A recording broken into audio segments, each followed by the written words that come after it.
Hey everybody, welcome back. Today we're gonna take a look at the Dutch IJssel-line, which is like the equivalent of the 1940s Dutch water line, but built in the Cold War. After the war, we were kind of afraid for the Russians, and we had no weapons, we had no money, so we thought of something that we did for centuries: put the land underwater that you want to defend. But you cannot put everything underwater, and the locks and sluices are vulnerable to attack. So what do you do when you've got no money? Take an old Sherman tank, put it in concrete, give it a machine gun instead of a main gun, because main guns cost money, and put them on your locks and sluices. Let's take a look.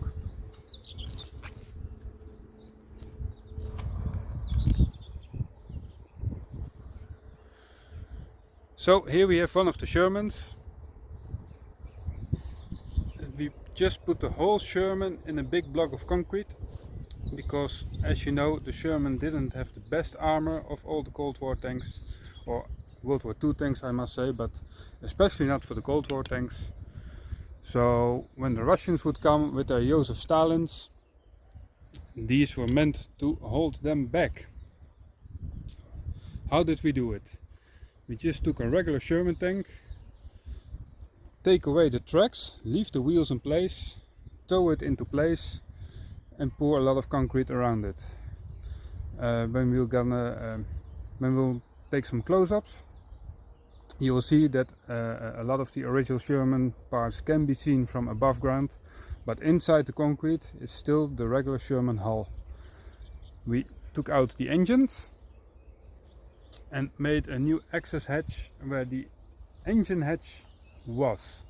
So this is where you get in, then you crawl through the old engine space onto the turret area, where you have a radio, your machine gun and your ammunition supplies. There were other versions of this bunker.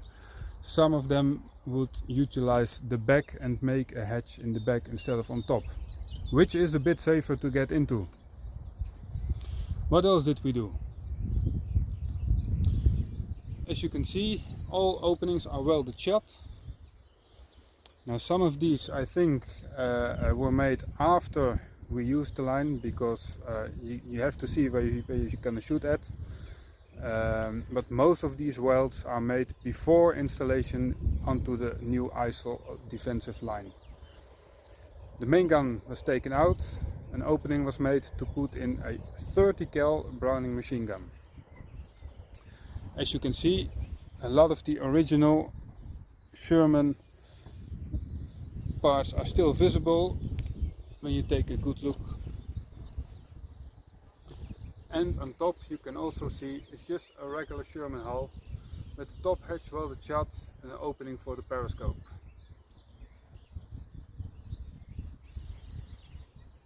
When we take a bit of a look around here, you can see there's one more in the distance with a small concrete structure in front of it, which is a telephone box. So through there the telephone cables would run from this position to another or to a command center. And this area you see here would be set underwater. We did like the depth of knee deep, so a soldier has trouble walking through it, a vehicle cannot drive through it, and a boat cannot sail on it. And over there the thing it was defending, which is a lock to shut off this part of the river. Wow!